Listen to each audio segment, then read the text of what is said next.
ಆಕಾಶವಾಣಿ ಬನವಾಸಿ ದೇಶದೊಳ್ ಬನವಾಸಿ ದೇಶದೊಳ್ ಬನವಾಸಿ ದೇಶದೊಳ್ ಸೊಗಯಿಸಿ ಬಂದ ಮಾಮರನೆ ಸೊಗಯಿಸಿ ಬಂದ ಮಾಮರನೆ ತಲ್ತೆಲೆ ಒಳ್ಳಿಯ ಪೂತ ಜಾತಿ ಸಂಪಗೆಯೇ ಕುಕಿಲ್ವ ಕೋಗಿಲೆಯೇ ಕಲ್ತೆಲೆ ಒಳ್ಳಿಯ ಪೂತ ಜಾತಿ ಸಂಪಗೆಯೇ ಕುಕಿಲ್ವ ಕೋಗಿಲೆಯೇ ಪಾಡುವ ತುಂಬಿಯೇ ನಲ್ಲರೋಳ್ ಮೊಗಂ. ಕುಕಿಲ್ವ ಕೋಗಿಲೆಯೇ ಪಾಡುವ ತುಂಬಿಯೇ ಕನ್ನಡ ಕವಿಕಾವ್ಯ ಪರಂಪರೆ ಕುರಿತ ಸರಣಿ ಕಾರ್ಯಕ್ರಮ. ಇಂದಿನ ಕಾರ್ಯಕ್ರಮದಲ್ಲಿ ಕವಿಗಳಾದ ಹರಿಹರ ಮತ್ತು ರಾಘವಾಂಕ ಅವರ ಕವಿಕಾವ್ಯ ಪರಿಚಯ ಮಾಡಲಿದ್ದಾರೆ ಡಾಕ್ಟರ್ ಮಲ್ಲೇಪುರಂಜಿ ವೆಂಕಟೇಶ್ ಅವರು. ಕಾವ್ಯವಾಚನ ಸುಮಾ ಪ್ರಸಾದ್ ಮತ್ತು ಕೆ ಸುಬ್ರಹ್ಮಣ್ಯ. ಕೇಳುಗರಲ್ಲಿ ಕೋರಿಕೆ, ಕಾರ್ಯಕ್ರಮವನ್ನು ಗಮನವಿಟ್ಟು ಕೇಳಿ. ಕಾರ್ಯಕ್ರಮದ ಕೊನೆಯಲ್ಲಿ ಕೇಳುವ ಪ್ರಶ್ನೆಗೆ ಸರಿ ಉತ್ತರ ಕಳುಹಿಸಿದವರಿಗೆ ಸೂಕ್ತ ಬಹುಮಾನವಿರುತ್ತದೆ. ಈ ಕಾರ್ಯಕ್ರಮದ ಪ್ರಾಯೋಜಕರು ಗಮಕ ಶಂಕರ ಪ್ರತಿಷ್ಠಾನ, ಬೆಂಗಳೂರು. ಹಿರಿಯ ಕವಿ ಗಮಕಿ ಆರ್ ಶಂಕರನಾರಾಯಣ ಅವರ 90ನೆಯ ಜನ್ಮದಿನದ ಸ್ಮರಣೆಯಲ್ಲಿದೆ ಬೆಂಗಳೂರಿನ ಗಮಕ ಶಂಕರ. ಉದ್ಯೋಗಿಯಾಗಿ ಉದ್ಯಮದಲ್ಲಿ ಕನ್ನಡದ ಕಂಪು ಹೊರಿಸಿದವರು ಆರ್ ಶಂಕರನಾರಾಯಣ್. ಅನ್ಯ ಭಾಷಿಗರಿಗೂ ಕನ್ನಡ ಕಲಿಸಿ ಪ್ರೋತ್ಸಾಹಿಸಿದ ಅನನ್ಯ ಭಾಷಾ ಪ್ರೇಮಿ. ತಮ್ಮದೇ ಕಾವ್ಯ ಪ್ರಚಾರ ಮಂಡಳಿಯಿಂದ 25 ವರ್ಷ ಕನ್ನಡ ಸಾಹಿತ್ಯ ಪ್ರಚಾರ. ಭೀಮಸೇನ ವಿಜಯ, ಸೀತಾದರ್ಶನಂ ಸೇರಿದಂತೆ 19ಕ್ಕೂ ಹೆಚ್ಚು ಕಾವ್ಯಗಳ ಕರ್ತೃ ಕರ್ನಾಟಕ ಕಲಾಶ್ರೀ ಆರ್ ಶಂಕರನಾರಾಯಣ್. ಅವರ ಸ್ಮರಣೆಯಲ್ಲಿ ಆರಂಭವಾದ ಗಮಕ ಶಂಕರ ಶ್ರೇಷ್ಠ ಸಾಹಿತ್ಯ ಪರಂಪರೆಯನ್ನ ಸಾಂಸ್ಕೃತಿಕ ಲೋಕಕ್ಕೆ ತಲುಪಿಸಲು ಕಂಕಣಬದ್ಧವಾಗಿದೆ. ಕನ್ನಡದ ಕಂಪು ಪಸರಿಸುವಲ್ಲಿ ಆಕಾಶವಾಣಿಯೊಂದಿಗೆ ಕೈಜೋಡಿಸಿದೆ.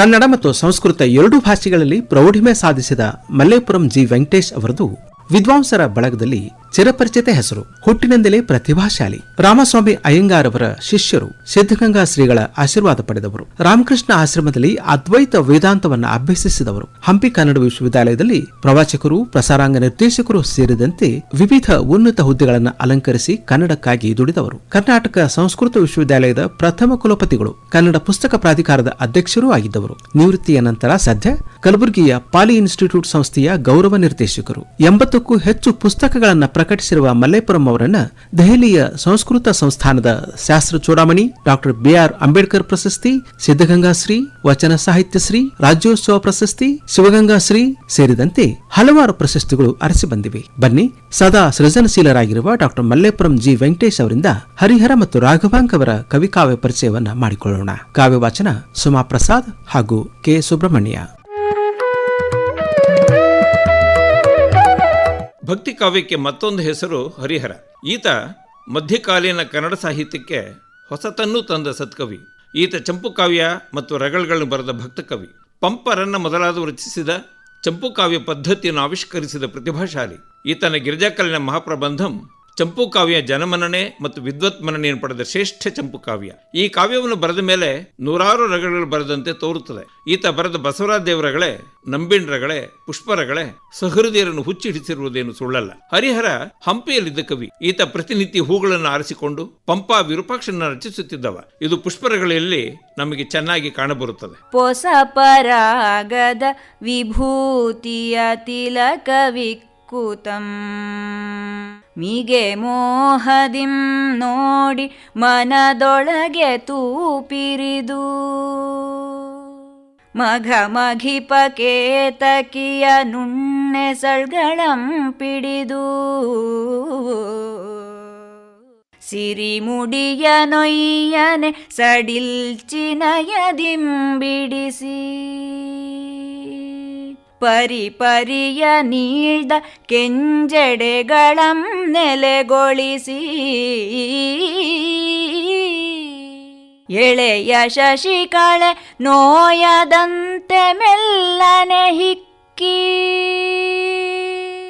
ಹೊಳೆವ ಸುರ ನದಿ ತುಳ್ಕದಂತೆ ನಯದಿಂ ಹಿಕ್ಕಿ ನೂತನ ಹಾಗೂ ಪುರಾತನ ಭಕ್ತರನ್ನು ಕುರಿತು ಬರೆದ ರಗಳುಗಳು ಕನ್ನಡ ಕಾವ್ಯಕ್ಕೆ ಹೊಸ ಮಾದರಿಯನ್ನು ಹಾಕಿಕೊಟ್ಟವು. ಹರಿಹರನು ರಾಜರನ್ನು ನಾಯಕರನ್ನಾಗಿ ಮಾಡಿಕೊಂಡು ರಚಿಸುತ್ತಿದ್ದ ಕಾವ್ಯ ಪರಂಪರೆಯನ್ನು ಬಿಟ್ಟು ಶಿವನ ಭಕ್ತರನ್ನು ತನ್ನ ಕಾವ್ಯದ ನಾಯಕರನ್ನಾಗಿ ಮಾಡಿಕೊಂಡ. ಕನ್ನಡ ಕಾವ್ಯ ಪರಂಪರೆಯ ಹೊಸ ಹಾದಿಗೆ ಇದು ಕಾರಣವಾಯಿತು. ಲಾಲಿತ್ಯ ಮತ್ತು ಭಕ್ತಿ ಈತನ ಕಾವ್ಯ ವೈಶಿಷ್ಟ್ಯ. ಇವನು ಲಲಿತ ಮತ್ತು ಮಂದಾನಿಲ ರಗಳೆ ಛಂದಸ್ಸನ್ನು ಬಳಸಿ ಸಣ್ಣ ಸಣ್ಣ ಕಾವ್ಯಗಳನ್ನು ರಚಿಸಿದ್ದಾನೆ. ಕುಂಬಾರ ಗುಂಡಯ್ಯನ ರಗಳೆ, ಬೇಡರ ಕಣ್ಣಪ್ಪನ ರಗಳೆ, ಕೋಳೂರು ಕೊಡಗೂಸರ ರಗಳೆ ಮುಂತಾದವುಗಳಲ್ಲಿ ಶಿವಭಕ್ತಿಯ ಪಾರಮ್ಯವನ್ನು ನಾವು ಕಾಣಬಹುದು. ಹರಿಹರ ವಶ್ಯವಾಕ್ ಚಕ್ರವರ್ತಿ. ಈತನ ಕಾವ್ಯದಲ್ಲಿ ಪುಂಖಾನುಪುಂಖವಾಗಿ ಸಲಿಲ ಧಾರೆಯಂತೆ ಕಾವ್ಯ ಭಾಷೆಯು ಧುಮ್ಮಿಕ್ಕಿ ಹರಿಯುತ್ತದೆ. ಒಮ್ಮೆ ಲಾಲಿತ್ಯ, ಮತ್ತೊಮ್ಮೆ ಮದಾನಿಲ, ಒಮ್ಮೆ ಸಿಡಿಲು, ಮತ್ತೊಮ್ಮೆ ಭೋರ್ಗರೆತ. ಆಯಾ ಸನ್ನಿವೇಶಗಳಿಗೆ ಅನುಗುಣವಾಗಿ ಕಾವ್ಯ ಭಾಷೆಯು ಅವನ ನಾಲಿಗೆಯ ಮೇಲೆ ಕುಣಿದಾಡುದುಂಟು. ಬಸವಣ್ಣನವರು ಶಿವನ ಪೂಜೆ ಮಾಡುವಾಗಿನ ಪ್ರಸಂಗ, ಜಡೆರ ಕಣ್ಣಪ್ಪ ತನ್ನ ಕಣ್ಣನ್ನು ಕೀಳುವಾಗಿನ ಪ್ರಸಂಗ, ಇಂಥವೇ 10 ಪ್ರಸಂಗಗಳನ್ನು ಇದಕ್ಕಾಗಿ ಹೆಸರಿಸಬಹುದು. ಗಿರಿಜಾಕಲ್ಯಾಣ ಮಹಾಪ್ರಬಂಧ ಗದ್ಯ ಪದ್ಯಗಳ ಚಂಪು ಕಾವ್ಯ. ಕಾಳಿದಾಸನ ಕುಮಾರ ಸಂಭವ ಈ ಕೃತಿಗೆ ಆಧಾರ. ಗಿರಿಜೆಯು ತಪಸ್ಸು ಮಾಡಿ ಶಿವನನ್ನು ಒಲಿಸಿಕೊಂಡು ಕಲ್ಯಾಣ ಮಾಡಿಕೊಳ್ಳುವ ಕಥನವೇ ಇದರ ವಸ್ತು. ಜಯಶೀಲಂ ಪ್ರಭು ಪಾವಕನಯನಂ ವಿಷಕಂಠಂ ಅಹಿ ವಿಭೂಷಂ ಕೋಪೋದಯಂ ಅಭವಂ ಸ್ಮರಭಸ್ಮಾವಯವಂ ತಾನಾದನು ಅತುಳಬಳಂ ಅಪ್ರತಿಮಂ. ಈ ಕಾವ್ಯದಲ್ಲಿ ಕಂದ ಪದ್ಯಗಳು ಚಂದವಾಗಿ ಬಂದಿವೆ. ಕಥನ ಕಲೆ ಹರಿಹರನ ಕಾವ್ಯಸಿದ್ಧಿಗಳಲ್ಲಿ ಒಂದು. ಶಿವನ ಹಣೆಗಣ್ಣಿಗೆ ಮದನನ್ನು ಸುಟ್ಟು ಹೋಗುವ ಪ್ರಸಂಗ ಕಾವ್ಯದೃಷ್ಟಿಯಿಂದ ಅಪೂರ್ವವಾದುದು. ಮತ್ತೇಭ ವಿಕ್ರೀಡಿತ ವೃತ್ತದಲ್ಲಿ ಪ್ರಾರಂಭವಾಗುವ ಪದ್ಯದ ಸಾಲೆ ನಮಗೆ ಬೆರಗನ್ನು ತರುತ್ತದೆ. ಅರರೆ ಭುರ್ಭುಗು ಭಾಪುರೇ ಭುಗು ಭುಗು ಪ್ರಜ್ವಾಲೆ ಮಜ್ಜಯ್ಯರೇ ಉರಮೇಘಾನಲ ವಿಸ್ಫುಲಿಂಗ ಮಮ ಪ್ರದ್ಯೋತವಯ್ಯಯ್ಯ ಭೀಕರವಾಘ ಛಿಣಿ ಚಿಳ್ ಚಿಟಿಲ್ ಫಲರೇ ಭಾಳ ಭೀಳವೆಂದೆಂದು ನಿರ್ಜರ ಲೋಕಂ ಬೆರಗಾಗೆ ಸುಟ್ಟುದು ವಿರೂಪಾಕ್ಷಾಕ್ಷಿ ಕಂದರ್ಪನಂ ಸುಟ್ಟುದು. ಹೀಗೆ ಅವನ ಪದ್ಯದ ಓಘವನ್ನು ನಾವು ಗಮನಿಸಬಹುದು. ಸಂದಣಿಸಿ ಪತ್ತಿದುರಿ ಘರಿಲೆಂದುರು ಪಿಡೆ ಬೇಗದಿಂದ ಉರಿದ ಕ್ಷಣದೊಳು ಬೆಂದ ನುಲಿಯಂತೆ ಮದನಂ ನಿಂದಿರೆ ಕಂಡು ಅಭವನೈಲಿ ಮುಳಿದಂ ತುಳಿದಂ. ನಡುಗನ್ನಡ ಸಾಹಿತ್ಯದ ನಿರ್ಮಾಪಕ ಹರಿಹರ ರಗಳೆ ಛಂದಸ್ಸನ್ನು ಕಾವ್ಯಕ್ಕೆ ಬಳಸಿ ಅದಕ್ಕೊಂದು ಸ್ಥಾನವನ್ನು ನೀಡಿದ ತಮಿಳಿನ ಶಿವಭಕ್ತರ ಕಥನವನ್ನು ಕನ್ನಡಕ್ಕೆ ಕಟ್ಟಿಕೊಟ್ಟ ಮಹಾಕವಿ. ಕನ್ನಡದ 10 ಭಕ್ತರ ಜೀವನ ಕಥನವನ್ನು ನಮಗೆ ದೊರೆಸಿಕೊಟ್ಟ ಸತ್ಕವಿ. ಕಾವ್ಯ ಮೀಮಾಂಸೆಗೆ ಭಕ್ತಿ ರಸವನ್ನು 10ನೇ ರಸವನ್ನಾಗಿ ಕೊಡುಗೆ ಕೊಟ್ಟವನು ಮಹಾಕವಿ ಹರಿಹರ. ಮಧ್ಯಕಾಲೀನ ಕವಿಗಳಲ್ಲಿ ಮಹಾಕವಿ ರಾಘವಾಂಕ ವಿಶಿಷ್ಟ ಪ್ರತಿಭಾಶಾಲಿ. ಇವನು ಹರಿಹರನ ಸೋದರಳಿಯ. ಈತ ಬರೆದ ಹರಿಶ್ಚಂದ್ರ ಕಾವ್ಯ ಕಳೆದ 800 ವರ್ಷಗಳಿಂದ ಜನಮನವನ್ನು ಆಕರ್ಷಿಸಿದೆ. ಈ ಕಾವ್ಯವು ಪಂಡಿತ ಪಾಮರರನ್ನು ರಂಜಿಸಿದೆ. ಪಾಪಿಯನ್ನ ನೀನೊಮ್ಮೆಗೆ ನೋಡ ಕೋಪವನುಳಿದೊಯ್ಯನೆ ಮಾತಾಡ ನುಡಿದಡೆ ಪಾಪವೇ ಹೆತ್ತವರೊಡನೆ ಕಡುಮುಳಿಸೆ ಮಗನೇ ಎನ್ನೊಡನೆ ಕಡುಮುಳಿಸೆ ಮಗನೇ ಎನ್ನೊಡನೆ ಕಡುಮುಳಿಸೆ ಮಗನೇ ಎನ್ನೊಡನೆ.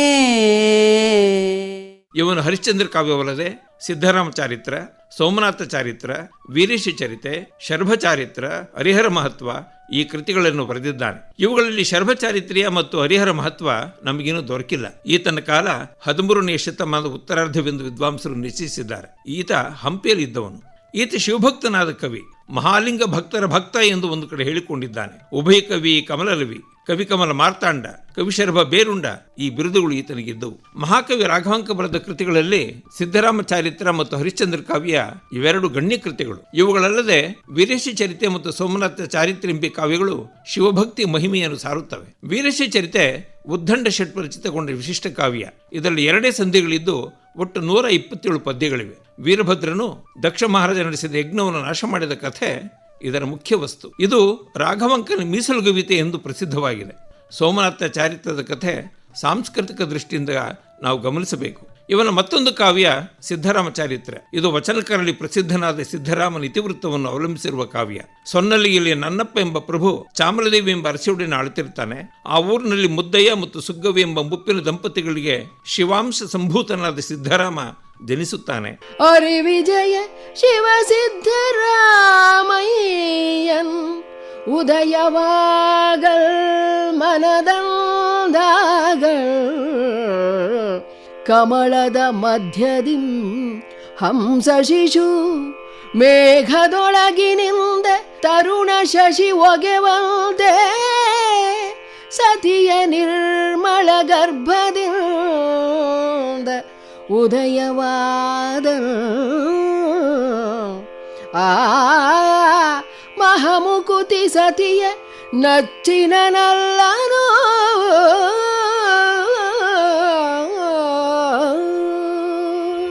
ಇವನು ದನ ಕಾಯುವುದಕ್ಕೆ ಹೋಗ್ತಾ ಇದ್ದಾಗ ಅಲ್ಲಿ ಒಂದೆಡೆ ಲಿಂಗಾರ್ಚನೆ ಮಾಡುವಾಗ ಶಿವನ ದರ್ಶನ ಉಂಟಾಗುತ್ತೆ. ಶ್ರೀಶೈಲದಲ್ಲಿರೋ ಮಲ್ಲಿನಾಥನೆಂದು ಕೇಳಿ ಆ ಯಾತ್ರಿಕರೊಡನೆ ಶ್ರೀಶೈಲಕ್ಕೆ ಹೊರಡ್ತಾನೆ. ಅಣ್ಣ ಬೊಮ್ಮಯ್ಯ ತಮ್ಮನನ್ನು ಹುಡುಕಿಕೊಂಡು ಶ್ರೀಶೈಲಕ್ಕೆ ಬಂದು ಅಲ್ಲಿ ಶಿವಮಯವಾಗಿದ್ದ ತಮ್ಮನನ್ನು ಊರಿಗೆ ಕರೆದುಕೊಂಡು ಬರುತ್ತಾನೆ. ಸಿದ್ದರಾಮನು ತಾಯಿ ತಂದೆಯರಿಗೂ ಅಣ್ಣನಿಗೂ ಶಿವದೀಕ್ಷೆಯನ್ನು ಕೊಟ್ಟು ಅಲ್ಲಿ ಶಿವಾಲಯಗಳನ್ನು ಕಟ್ಟಿ ಮಲ್ಲಿಕಾರ್ಜುನನನ್ನು ಪ್ರತಿಷ್ಠಾಪಿಸಿ ಅನೇಕ ಪವಾಡಗಳನ್ನು ಮಾಡುತ್ತಾನೆ. ಸಿದ್ದರಾಮನ ಮಹಾತ್ಮ್ಯವನ್ನು ಕೇಳಿ ನಾನಾ ಕಡೆಯಿಂದ ಜನರು ಬಂದು ರೋಗಾದಿ ಉಪದ್ರವಗಳನ್ನು ಕಳೆದುಕೊಳ್ತಾರೆ. ಕೆಲವು ದಿನಗಳ ನಂತರ ಅನೇಕ ಶಿಷ್ಯರಿಗೆ ಶಿವೋಪದೇಶ ಮಾಡಿ ಕೆರೆಯ ಮಧ್ಯದಲ್ಲಿ ಕಟ್ಟಿಸಿದ್ದ ಮಲ್ಲಿಕಾರ್ಜುನ ಮಂದಿರದಲ್ಲಿ ಸಿದ್ದರಾಮ ಬಯಲಾಗುತ್ತಾನೆ. ಆರಸಿರಿಯ ನೆಳೆ ತಂದೆನೋ ಮುನ್ನ ಆರಳಲಲು ಸೆಳೆಕೊಂಡೆನೋ ಹೊನ್ನ ಅಲ್ಲದಡಿಯಳಲಪ್ಪುದೆ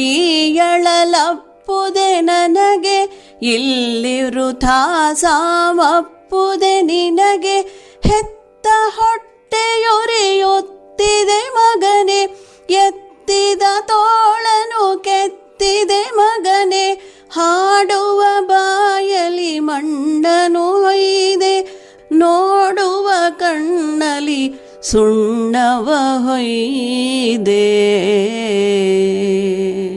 ಹರಿಶ್ಚಂದ್ರ ಕಾವ್ಯವನ್ನು ಉತ್ತಮೋತ್ತಮ ರಚನೆ. ಇದು ಸತ್ಯ ಹರಿಶ್ಚಂದ್ರನ ಕಥೆಯನ್ನು ಹೊಂದಿದೆ. ಹರಿಶ್ಚಂದ್ರೋಪಾಖ್ಯಾನ ವೇದ ಪುರಾಣ ಸಾಹಿತ್ಯಗಳಲ್ಲಿ ಪ್ರಸಿದ್ಧವಾದ ಪುರಾತನ ಕಥೆ.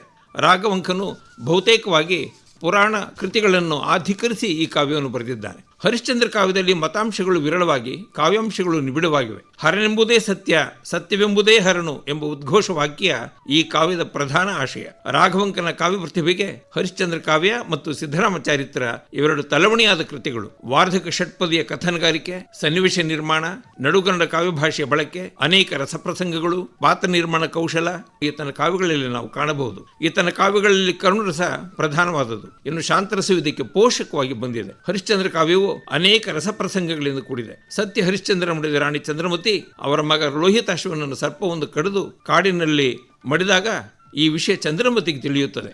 ಆಕೆ ಸತ್ತು ಬಿದ್ದ ಮಗನನ್ನು ನೋಡಿ ವಿಲಾಪಿಸುವ ಪ್ರಸಂಗ ಕರುಣರಸಕ್ಕೆ ಎತ್ತಿದ ಆರತಿಯಾಗಿದ್ದು ಎಂಥವರನ್ನು ಕರಗುವಂತೆ ಮಾಡುತ್ತದೆ.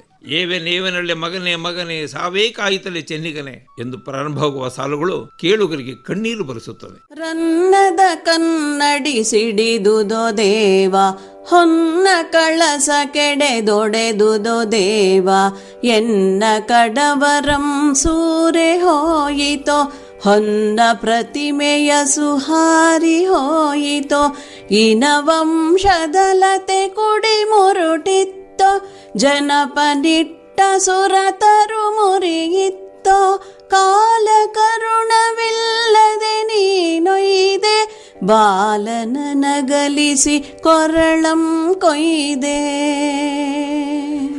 ರಾಘವಂಕನು ವೀರಶೈವ ಸಂಪ್ರದಾಯಕ್ಕೆ ಸೇರಿದ ಕವಿ. ಇವನ ಕಾವ್ಯ ಪರಂಪರೆಯನ್ನು ಮುಂದಿನ ಕವಿಗಳು ಅನುಸರಿಸಿದರು. ಇವನು ಪ್ರಾರಂಭಿಸಿದ ವಾರ್ತಿಕ ಷಟ್ಪದಿ ಛಂದಸ್ಸನ್ನು ಅನೇಕ ಕವಿಗಳು ಬಳಸಿಕೊಂಡರು.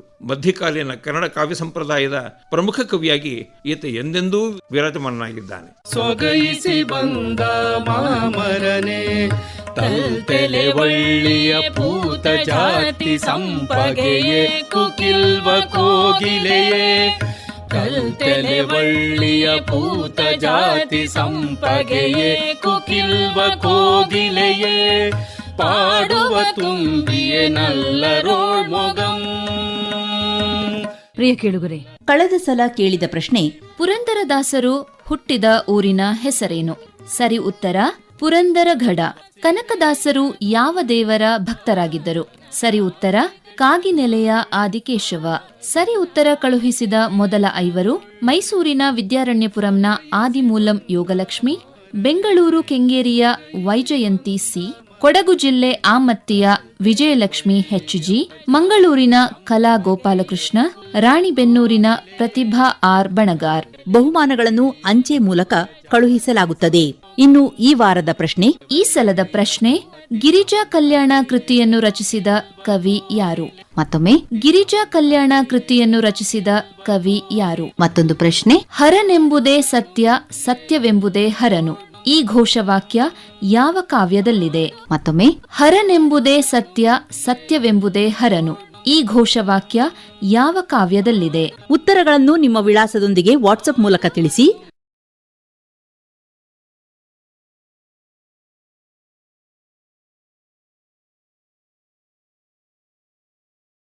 ಸರಿ ಉತ್ತರ ಬರೆದ ಮೊದಲ 5 ಮಂದಿಗೆ ಬಹುಮಾನವಿದೆ. ಮುಂದಿನ ಕಾರ್ಯಕ್ರಮದಲ್ಲಿ ಕವಿದ್ವಯರಾದ ಚಾಮರಸ ಹಾಗೂ ಲಕ್ಷ್ಮೀಶ ಅವರ ಕವಿ ಕಾವ್ಯ ಪರಿಚಯ ಮಾಡಿಕೊಳ್ಳೋಣ. ಕುಕಿಲ್ವ ಕೋಗಿಲೆಯೇ ಪಾಡುವ ತುಂಬಿಯೇ ನಲ್ಲರೋಳ್ ಮೊಗಂ.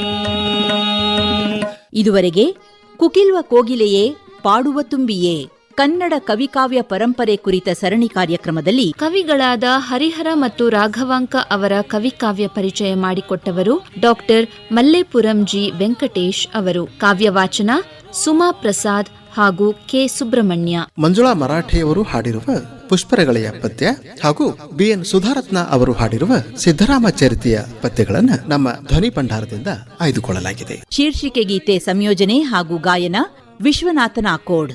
ಸಹಗಾಯಕರು ವಡವಾಟಿ ಶಾರದಾ ಭರತ್. ವಾದ್ಯ ಸಹಕಾರ ಆರ್ ದಯಾಕರ್, ಜಯಂತ್ ಕುಮಾರ್ ದಾಸ್. ನಿರ್ಮಾಣ ಶರಣಬಸವ ಚೋಳಿನ್. ಸಹಕಾರ HK ಸುಬ್ಬಯ್ಯ. ಈ ಕಾರ್ಯಕ್ರಮದ ಪ್ರಾಯೋಜಕರು ಗಮಕ ಶಂಕರ ಪ್ರತಿಷ್ಠಾನ, ಬೆಂಗಳೂರು. ಭೀಮಸೇನ ವಿಜಯ ಶಂಕರ್ ನಾರಾಯಣ್ ಅವರು ರಚಿಸಿರುವ ಮತ್ತೊಂದು ಮಹಾಕಾವ್ಯ. ಭೀಮನ ವಿಶಿಷ್ಟ ವ್ಯಕ್ತಿತ್ವವನ್ನು, ಸಾಹಸಗಳನ್ನು ರಂಜನೀಯವಾಗಿ ಸೊಗಸಾಗಿ ಈ ಕಾವ್ಯದಲ್ಲಿ ಚಿತ್ರಿಸಲಾಗಿದೆ. 1006 ವಾರ್ತಿಕ ಷಟ್ಪದಿ ಒಳಗೊಂಡಿರುವ ಈ ಮಹಾಕಾವ್ಯ ಕಾವ್ಯವಾಚನಕ್ಕೆ ಹೇಳಿ ಮಾಡಿಸಿದಂತಿದೆ. ಆರ್ ಶಂಕರನಾರಾಯಣ್ ಅವರ ಎಲ್ಲ ಪುಸ್ತಕಗಳು ಡಿಜಿಟಲೀಕರಣ ಆಗಿದ್ದು archive.org/details/servants of knowledge ವೆಬ್ ಪೇಜ್ನಲ್ಲೂ ಲಭ್ಯ. ಪುಸ್ತಕ ಪ್ರತಿಗಾಗಿ ಗಮಕ ಶಂಕರ ಪ್ರತಿಷ್ಠಾನದ ಮೊಬೈಲ್ ಸಂಖ್ಯೆ 9448370995. ಆಕಾಶವಾಣಿ ಬೆಂಗಳೂರು ಕೇಂದ್ರ ಸಿದ್ಧಪಡಿಸಿದ ಈ ಕಾರ್ಯಕ್ರಮ ರಾಜ್ಯದ ಎಲ್ಲ ಬಾನುಲಿ ಕೇಂದ್ರಗಳಿಂದ ಏಕಕಾಲಕ್ಕೆ ಪ್ರಸಾರವಾಯಿತು.